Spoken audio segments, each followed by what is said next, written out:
And since doing the Pain Free and Happy program with us, what percentage better are you? Like, how much pain are you experiencing now? None. Like, none.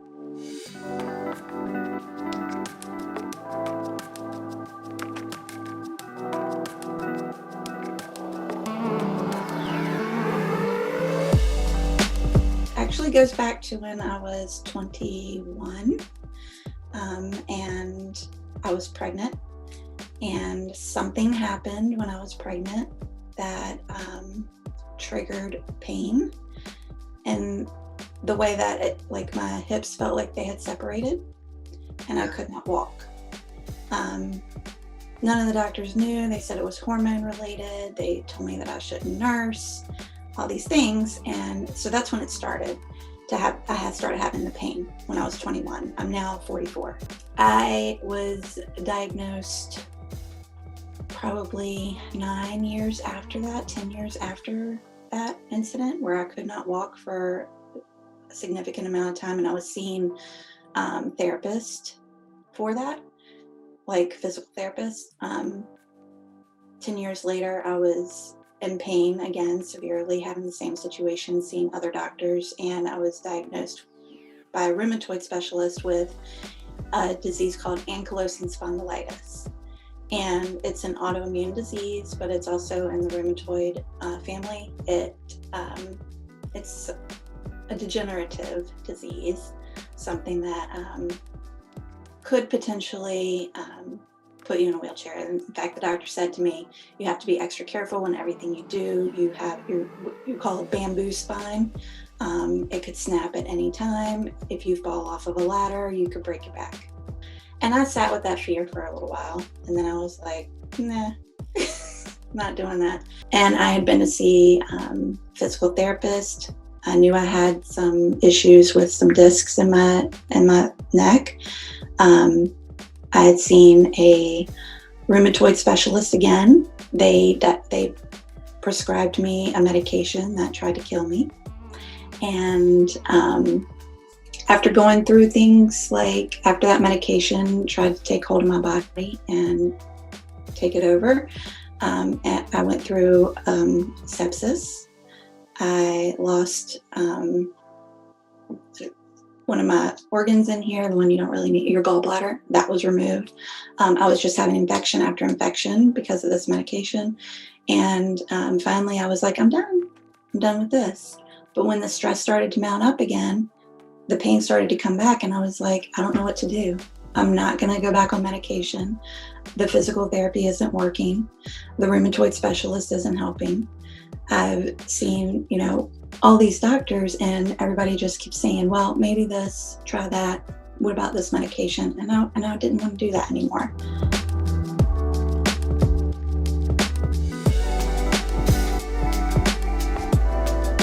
Right around the time I was getting ready to leave New Jersey and move back to Virginia, I started having the same episodes that I had had in my neck, where I was in severe pain. I could barely move it. I couldn't move it this way, that way, this way, that way. Like this, none of this was happening without severe pain. One day I was scrolling through Facebook, and Facebook likes to give me answers to my questions. And this ad popped up, and I was like, have you been in pain and no doctor can help, and no doctor has helped you, or, up to this number of doctors you've seen, call us, and set an appointment. And I was like, okay, well, I'll set the appointment, but I'm leaving in 2 weeks. So I know they can't help me, but I'm going to go anyways because I feel called to do so. Before I called, I was skeptical that, one, anybody could put an ad up on Facebook saying that they could help anybody that had seen several doctors that couldn't help them. And I was like, oh, okay. And when I show up, you're just going to be like, oh, we can do this type of physical therapy for you and this type of manipulation of your body, and we'll see if it can help. Because that's what I'm always told. We'll see if we can help you. We'll try and see if this works. And, it's not a guarantee. That's what I'm always told. So that was my first form of the skepticism. I noticed everything. I pay attention to everything. And I walked in and I immediately noticed there was bamboo in the office. There was a smudge stick in the office sitting in a bowl. I noticed that everybody was very polite and wanting to engage with me.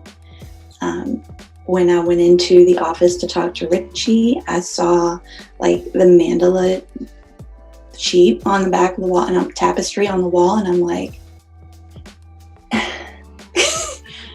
inside my body, not my body, but my mind was like, Facebook really got you. Like, they know all the things that you've been looking at. They know all the things that you appreciate. And they combined it all. They showed you this ad, and now you're walking into some place that's got all these things that you love and all these things that you appreciate. And like, I saw a singing bowl in there, and I was like, what is this? Big Brother got me. And everything was lining up for me, and I was like, this can't be right. This is, so my mind was trying to like get me out, fight or flight, get out. So that was my second part. And my mind was trying to fight me on it. My mind was like, find a reason why this is crazy. Don't do it. Find a reason why this is not right. Even though everything felt right. And honestly, it was talking to Dr. Joe that sealed the deal.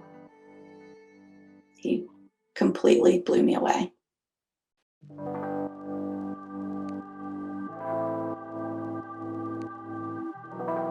It just so happened that this program gave me all of the pieces, whereas other doctors I've been to were not giving me all of the pieces. They were giving me one piece, and that didn't work. So when I was presented with this program with all the pieces, I was like, I'm doing all of them. I'm focusing, I'm going to follow through on all of the pieces. And if this doesn't work, then there you go. I'm destined to be in pain for the rest of my life. But it worked.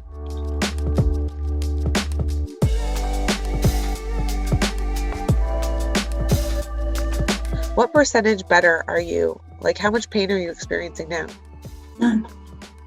Like, none. And I haven't been experiencing pain.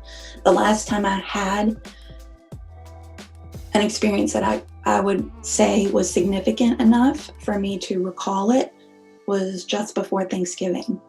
And what are we, February 11th now? And I've been in zero pain. I felt it start to want to show up, and then I've like stopped it.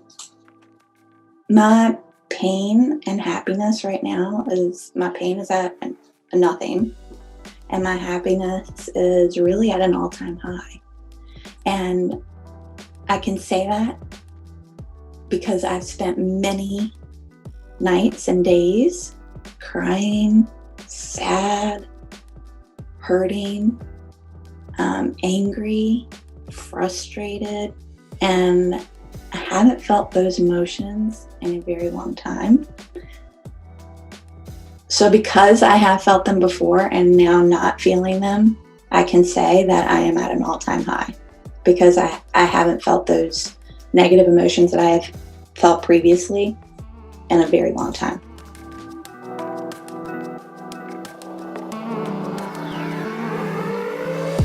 I'm going to go right back to the trusting myself. The number one thing that I've learned throughout the whole process is to trust myself, to trust my body, to believe my body, to believe my gut, to know the difference between what the mind is telling me and what ultimately I feel, and to be able to sit with that, to pay attention to self-care and self-love. And I mean, you might not know this, but just last year, 2 years ago, I started a Facebook group called the Self-Love Girl Gang, because I was going through trying to figure out and learn and participate in and activate self-love for myself. It was something new I was learning. And so I was like, oh, I can show other women how to love themselves. So I started this group. And I just had ended it 3 months before I found Pain Free and Happy. So I had already started that process, but then coming through the program, it made me reevaluate that part of it. And so I take really good care of myself now. I love myself so much that I don't take any shit from anybody. I feed myself well. I exercise daily. I take care of my mental health daily.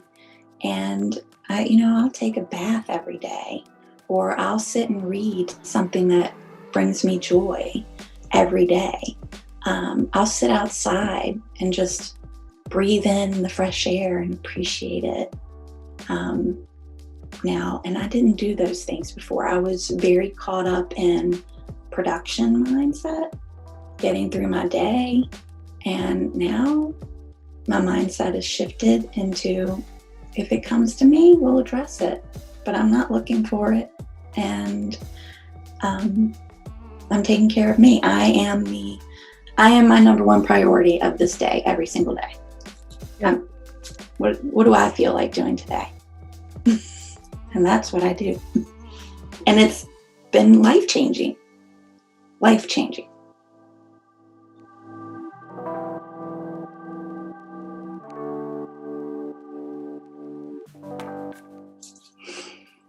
I want to say everyone, but it's not for everyone. And I know that. I would recommend it for people who are tired of living in pain and are willing to try something new to heal themselves. I think it can be frustrating for people who are not ready to make the shift, to make the changes that are necessary to heal themselves. And I think that I know anyone who is suffering will find